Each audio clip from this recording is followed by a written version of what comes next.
Shri Josootty sir, ഈ നേരത്തെ Shri P J Vincent പറഞ്ഞതുപോലെ ഒരു സുന്നി ജിഹാദി ദേശീയതയാണ് ഇന്ത്യക്ക് മുന്നിലെ പാകിസ്ഥാനിൽ നിന്നുള്ള പുതിയ വെല്ലുവിളിയെങ്കിൽ അതിന് പരിഹാരം കണ്ടെത്തേണ്ടുന്ന വഴികൾ എന്തൊക്കെയാണ്? ഇപ്പോൾ ഈ പറയുന്ന അതല്ല സങ്കീർണമായ ഒരു സംഘർഷ സാഹചര്യം എല്ലാ കാലത്തും അഭിമുഖീകരിച്ച് ഒരു ശത്രു അയൽ രാജ്യത്തുണ്ട് എന്ന് കരുതിക്കൊണ്ട് തന്നെ മുന്നോട്ട് പോവുക എന്നത് മാത്രമാണോ?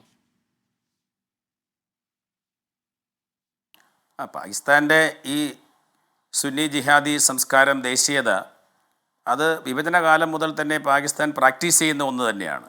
കാരണം അതുകൊണ്ടാണ് അവിടെ ന്യൂനപക്ഷങ്ങളും ഈവൻ ഷിയ വിഭാഗത്തിൽപ്പെട്ടവരുമൊക്കെ കാലക്രമേണ ഇല്ലാതാകുന്നത്, അല്ലെങ്കിൽ അവരുടെ എണ്ണം വളരെ കുറയുന്നത്. പക്ഷെ നമ്മളതിനെ നേരിടേണ്ടത് ഈ പറഞ്ഞതുപോലെ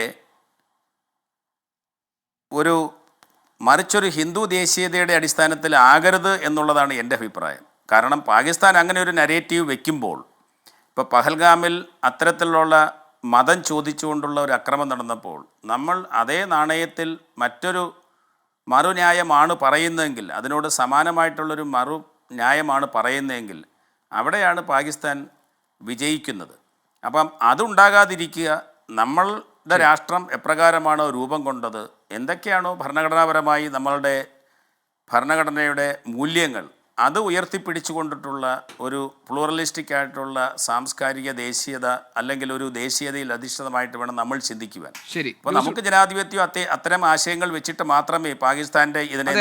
താങ്കൾ പറഞ്ഞതുപോലെ ജനാധിപത്യം എന്ന ഏറ്റവും ശക്തമായ ഒരു അടിത്തറയിൽ നിൽക്കുന്ന രാജ്യമാണ് നമ്മുടേത്. അവിടെ പാകിസ്ഥാനെ പോലെ നിരന്തരം പ്രകോപനം സൃഷ്ടിക്കുന്ന ഒരു അയൽക്കാരനുണ്ടെങ്കിൽ തക്കതായ മറുപടി കൊടുത്തുകൊണ്ട് നിലക്കി നിർത്താൻ ഈ ഭരണകൂടത്തിന് കഴിയും എന്ന് തെളിയിക്കേണ്ടതുമുണ്ട്.